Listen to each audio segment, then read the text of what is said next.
നമസ്കാരം, news prime മലയാളത്തിലേക്ക് സ്വാഗതം. 2019 ലോക്സഭാ തെരഞ്ഞെടുപ്പിൽ ബംഗാളിൽ 18 സീറ്റുകൾ വിജയിച്ച BJP വിചാരിച്ചിരുന്നത് തൊട്ടടുത്ത നിയമസഭാ തെരഞ്ഞെടുപ്പിൽ മിന്നുന്ന പ്രകടനവുമായി തൃണമൂലിനെ അത്ഭുതപ്പെടുത്തി കളയാമെന്നാണ്.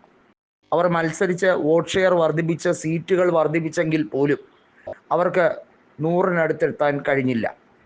പിന്നെ നടന്ന ഉപതെരഞ്ഞെടുപ്പുകളിൽ ഒന്നും തന്നെ BJPക്ക് ആധിപത്യം പുലർത്താൻ കഴിഞ്ഞില്ല എന്ന് മാത്രമല്ല, BJPയുടെ പല സിറ്റിംഗ് സീറ്റുകളും തൃണമൂൽ പിടിച്ചെടുത്തു. BJPയുടെ സിറ്റിംഗ് ലോക്സഭാ മണ്ഡലമായിരുന്ന അസൻസോൾ ശത്രുഘ്ൻ സിൻഹ പിടിച്ചെടുത്തതുൾപ്പെടെ നിരവധി സാഹചര്യങ്ങൾ തൃണമൂലിന് പ്രതികൂലമായി ഭവിച്ചത് അവരെ സംബന്ധിച്ചിടത്തോളം ഏറ്റവും വലിയ വെല്ലുവിളിയായി മാറുകയായിരുന്നു. 2026-ലും സമ്പൂർണ്ണ വിജയം ഉറപ്പിക്കാനാണ് തൃണമൂൽ തീരുമാനം. അതേസമയം ഇക്കുറി തൃണമൂൽ ഇക്വേഷൻ മാറ്റിമറിക്കുകയാണ്. 30ഓളം സീറ്റുകൾ കോൺഗ്രസിന് സഖ്യകക്ഷി എന്ന നിലയിൽ കൊടുക്കാൻ അവർ താല്പര്യപ്പെടുകയാണ്. ഇന്ത്യ മുന്നണിയെ സംബന്ധിച്ചിടത്തോളം തൃണമൂൽ കോൺഗ്രസ് അവരുടെ അവിഭാജ്യ ഘടകമായതുകൊണ്ട് തന്നെ പരസ്പര സൗഹൃദം എന്ന രീതിയിലേക്ക് തൃണമൂൽ കോൺഗ്രസിന് 30 സീറ്റുകൾ നൽകും. ഇതിനു വേണ്ടിയുള്ള ചർച്ചകളാണ് ഇപ്പോൾ കൊൽക്കത്തയിൽ പുരോഗമിക്കുന്നത്.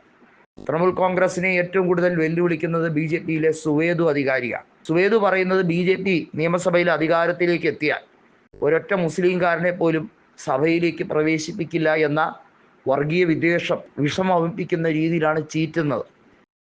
സുവേദു ഒരു കാലത്ത് ഗുണ്ടായിസത്തിൻ്റെ അമരക്കാരനായിരുന്നു എന്നുള്ളത് എല്ലാവർക്കും അറിയാം. വലിയ തോതിലുള്ള അക്രമ ശൈലിയാണ് സുവേദു പിന്തുടരുന്നത്. ന്യൂനപക്ഷങ്ങളെ വേട്ടയാടാനും അവരെ എല്ലാ രീതിയിലും തകർക്കാനും ആഹ്വാനം ചെയ്യുന്ന രീതിയാണ് ദിലീപ് ഘോഷ് എന്ന സംഘടനയുടെ ചുമതലയുള്ള BJPയുടെ മുതിർന്ന നേതാവും അതുപോലെ തന്നെ സുവേദു അധികാരിയും ചേർന്ന് പ്ലാൻ ചെയ്യുന്നു. പക്ഷേ മമതയുള്ളിടത്തോളം കാലം ബംഗാളിൽ അതൊന്നും നടക്കില്ല എന്നുള്ളത് ഉറപ്പാണ്. ഒറ്റയ്ക്ക് ഒരു പാർട്ടിയെ ഉന്മൂലനം ചെയ്തവളാണ് മമത. CPIMൻ്റെ അടിവേര് വരെ തോണ്ടി അത് ദൂരെ എടുത്ത് കളഞ്ഞവൾ മമതാ ബാനർജിയാണ്. ഒരു കാലത്ത് കോൺഗ്രസ് ആയിരുന്ന, എന്നാൽ കോൺഗ്രസിൻ്റെ അഗ്രഷൻ പോരാ എന്ന് മനസ്സിലാക്കി തൃണമൂൽ കോൺഗ്രസ് എന്ന പാർട്ടി തുടങ്ങി 10 കൊല്ലത്തിനകം തന്നെ അധികാരത്തിലേക്ക് കയറാൻ മമതയുടെ കരുത്ത് ചില്ലറയൊന്നുമല്ല. ബംഗാളിലെ 29 ലോക്സഭാ സീറ്റും 225 നിയമസഭാ സീറ്റുകളും തൃണമൂൽ കോൺഗ്രസിൻ്റെ കൈവശമാണ്. BJP അവിടെ പ്രധാനപ്പെട്ട എതിർകക്ഷിയാണെങ്കിൽ പോലും വോട്ട് ഷെയറിൽ മാത്രമാണ് അവർക്ക് എതിർകക്ഷിയായി നിൽക്കാൻ കഴിയുന്നത്.